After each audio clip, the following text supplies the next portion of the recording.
ሰላም ጤና ይስጥልኝ ውድ የጤናችን ቤተሰቦች፣ ዛሬ ሁላችንም ሊያስደንቅ የሚችል አዲስ ሳይንሳዊ ጥናት ይዤላችሁ መጥቻለሁ። ሰውነታችንን በስፖርት እንደምናጠነክረው ሁሉ አእምሯችንንም ለ5 ሳምንታት ብቻ በሚቆይ የአእምሮ ስፖርት ማጠንከር እንደሚቻል ያውቃሉ? ለሚቀጥሉት 20 ዓመታት ከአልዛይመር እና ከመርሳት በሽታ መጠበቅ እንደሚቻል ብነግራችሁ ታምናላችሁ? አዎ፣ ይህ የተረጋገጠ ጥናት ነው። ዛሬ ይህ ስፖርት ምንድን ነው? እንዴትስ ነው የምንሰራው የሚለውን በዝርዝር እናያለን። እስከ መጨረሻው ድረስ አብራችሁን ቆዩ።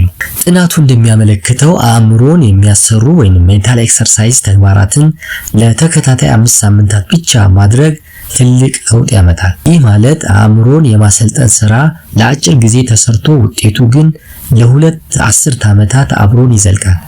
ይህ ለአእምሮ መርሳት እና ለአልዛይመር በሽታ የመጋለጥ እድልን በከፍተኛ ሁኔታ ይቀንሳል። ምስሎችን በፍጥነት የመለየትና ውሳኔ የመስጠት ልምምዶች ለአእምሮ መርሳት መጋለጥ እድልን በ25% ይቀንሳል። ለምሳሌ ልክ እንደ ፑዝል ጨዋታዎች ወይንም በፍጥነት የሚንቀሳቀሱ ምስሎችን የመለየት ልምምድ አእምሮ መረጃን የማቀናበር ፍጥነቱን እንዲጨምር ያደርገዋል። ይህ ማለት አእምሯችን ዝገት እንዳይጀምረው ያደርጋል ማለት ነው።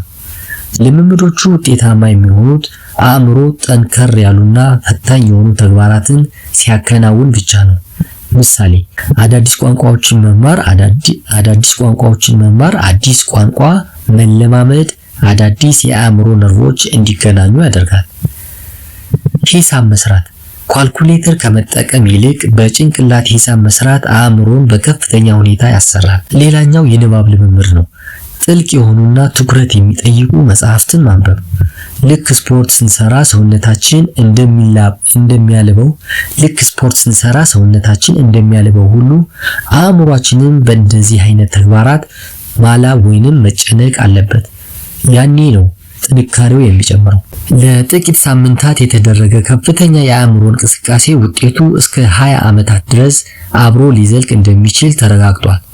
ምሳሌ ይህ ልክ በወጣትነት ጊዜ ጠንካራ አጥንትና ጡንቻ መገንባት በስተርጅና ጊዜ እንደሚረዳን ሁሉ አሁኑኑ አእምሯችን ማሰልጠንም ለወደፊት ህይወታችን ትልቅ ዋስትና ነው። ባለሙያዎች እንደሚመክሩት አእምሮን ሁሌም አዳዲስ ነገሮችን ማለማመድ ከበሽታ ይከላከላል።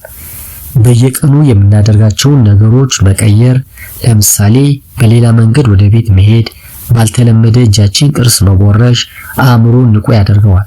ውድ ቤተሰቦቼ ዛሬውኑ አእምሯችሁን ማሰልጠን ጀምሩ። የትኛውን የአእምሮ ስፖርት መጀመር ትፈልጋላችሁ? ኮሜንት ላይ አሳውቁኝ። ቪዲዮውን ሼር በማድረግ ለወዳጅ ዘመዱ ያጋሩ። በቀጣይ በተመሳሳይ ቪዲዮ እስክንገናኝ ቸር ሰንብቱ።